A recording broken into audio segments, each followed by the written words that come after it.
Welcome back to the Last Game Hunter. Today we're going to take a look at a few things that I picked up over the last little while. It's not a lot, but it was something I wanted to show before I put it all away.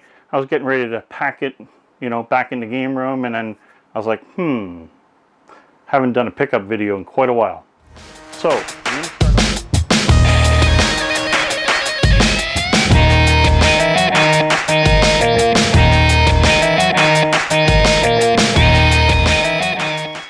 I'm going to start off with some games that, just randomly here. We got some Nintendo Switch. Nothing really major here.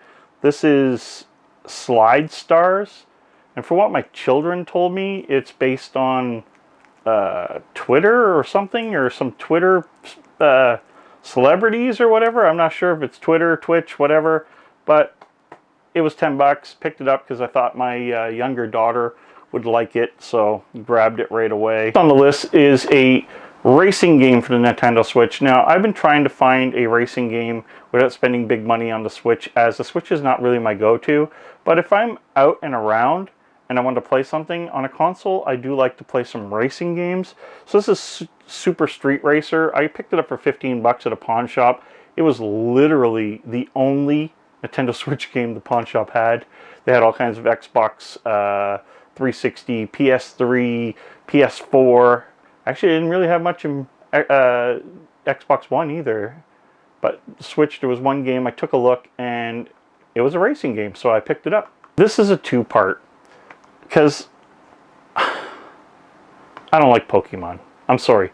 You guys out there like Pokemon, I apologize. I am not a Pokemon fan, and I would never buy it unless I was reselling it or something, because I got a stupid deal. It was a bundle and I had no choice. But this is Pokemon Let's Go Pikachu. And the reason why I got it is it actually came with something else, and it was part of the deal. So guys, I got myself another Nintendo Switch that was fully working this time. Apparently the Joy-Cons have a bit of drift, but I have new ones, so I'm not too worried about that. But it's a working original Nintendo Switch with the full dock. Everything was included, and I couldn't say no to that. It was just one of those really good deals. Had to be taken now. I won't tell you what I paid, but it was a really good deal. For the Game Boy Advance, I wish I had the actual box, but it was a Donkey Kong Country 2, and I do like the Donkey Kong Country series, so it was a no-brainer when I seen it. I picked it up. I think it was like $3 or $4. I couldn't believe it. Just grabbed it.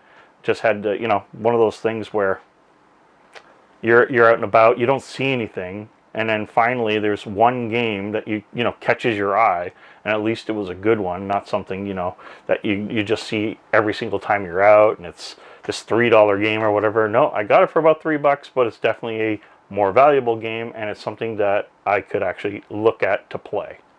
For the PlayStation VR, this is actually a very recent local pickup. I was going through Kijiji, and they had a bunch of PS4 games, and in it there was 2 VR games. Now, these 2 VR games are a little bit, I guess, more of a heavy hitter in the VR for value anyway. And the guy made a deal and gave them to me for $25 each. And one of them is Astrobot. I did not have it for my collection, so I was like, woo, I got another VR game for when I actually use my VR. I do have it hooked up now. I'm going to tell you, I do have it hooked up. I'm just going to try and see how my kids go with it. My older one, totally scared to use it. I don't know. And the other one that was on my radar, because I want to try and collect the complete physical VR games for the PS4, because I think it'll be an easier collection to get. And it's Batman Arkham. This is just Arkham VR. And this one has eluded me. It was one of those games that was out, and before I started grabbing or leeching on to the idea of collecting the VR, it wasn't anywhere to be found. Didn't even see it on the used market anymore. It's like a $50 title, I think, used on eBay right now. That's Canadian, of course. So getting it for 25 bucks, the guy said he wanted 30 or 30? Yeah, 30 a piece. And he said, hey, I'll do the 2 of them for 50 bucks. Scooted over there and picked them up. On this next run, don't laugh at me. Alright, laugh at me. I'm trying to get every single Nintendo Wii Sega title. And there was actually quite a bit for the Wii. The Wii was actually a very good system with a lot of games. A lot of trash games, but there was a lot of games. And one of the games that I finally picked up was Daisy Footies, whatever, Pilates. Yeah, but it's a Sega title I didn't have. And to be honest with you, it's actually kind of hard to find. I don't know if it must not have sold very well, and it's extremely hard to find. It took me, I guess, about 2 years trying to find it for, I shouldn't say couldn't find it. I couldn't find it for under 20 bucks. Come on, who's paying 20 bucks for that? I ended up getting it for, I think, $8 delivered, which is still pretty high in my opinion for what it is, but it is a Sega title that I had to have.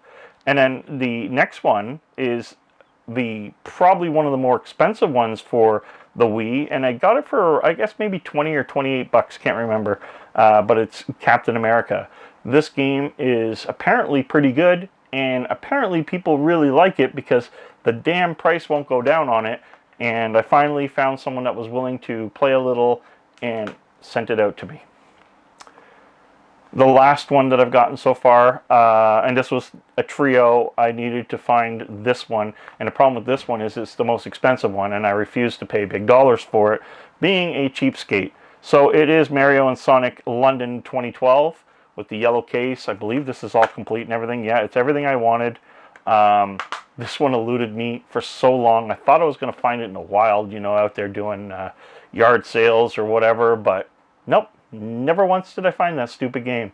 So anyway, I got it now. I paid a little more than I wanted to, but I'm about 2 games away from completing the collection. I just, you know, at this point, I find it, the price is okay, I grab it.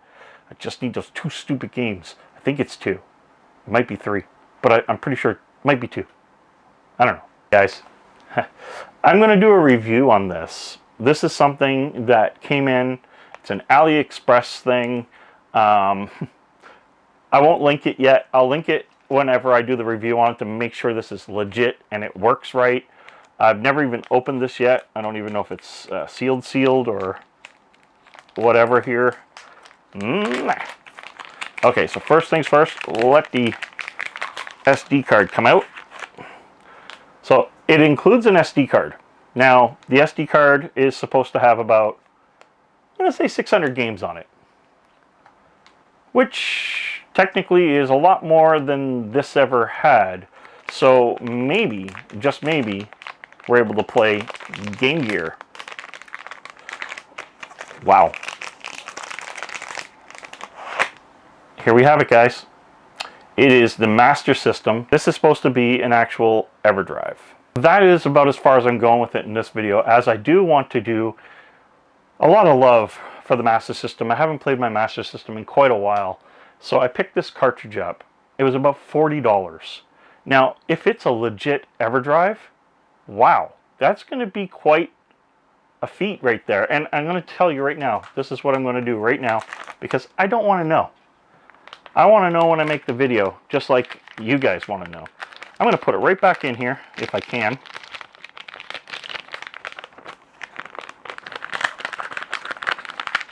How did they get this in here? Somebody with very small hands did this.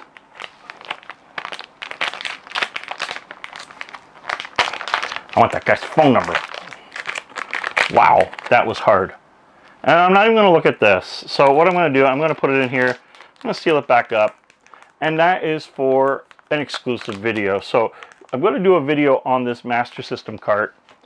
Test out what's on it, tell you what I think of it, and if it's good, like even if it's not an EverDrive, but it does everything perfectly, or pretty much, because it's going to play on the original hardware, and that's what I want. I don't want to use my original cartridges too much. I just want to leave them in my collection. I just want to sit down and, I have them all. Except for the European ones. I'm still working on the European ones. Don't know how much of that I'll do, but I have the whole North American collection. And there's a lot of European games that were really good too. So I want to be able to play my Master System, enjoy my Master System, without taking the library off the wall. I know that seems stupid, but I'm still playing on the original hardware, so don't knock me on that. So anyway, guys, that's been my pickups so far for 2021, I guess. I haven't really been able to do much with all the lockdowns. There's not much going on. And that's something else I want to talk about. EB Games, or GameStop in the US. It's just something I want to throw out there. Now that we're out of the lockdown, I go into our mall. And lo and behold, where the EB Games was, yeah, I say was, it's gone. Repainted, everything's all done, refinished, for lease. So I called the other EB Game GameStop store, and basically I was told that during the pandemic and this lockdown, EB Games made a decision to shut all the small cities mall stores down. I don't know if this has affected any of you guys, but I was shocked. I walked in figuring, hey, I wonder what, deals they have. As I'm walking up, I'm like, am I on the wrong side of the mall? No, the store was actually gone. So that was crazy. It was something that was very unexpected. And I just wanted to put that out there, what the pandemic's doing to us. If a big chain like that is going to shut down stores because they can't do curbside, how is that affecting the small guy, the ma and pa? This really sucks. So anyway, guys, we hope this malware doesn't have its third reign of supremacy and knock us all out one more time, because who's next? Anyway, till next time, thank you for watching. Game over.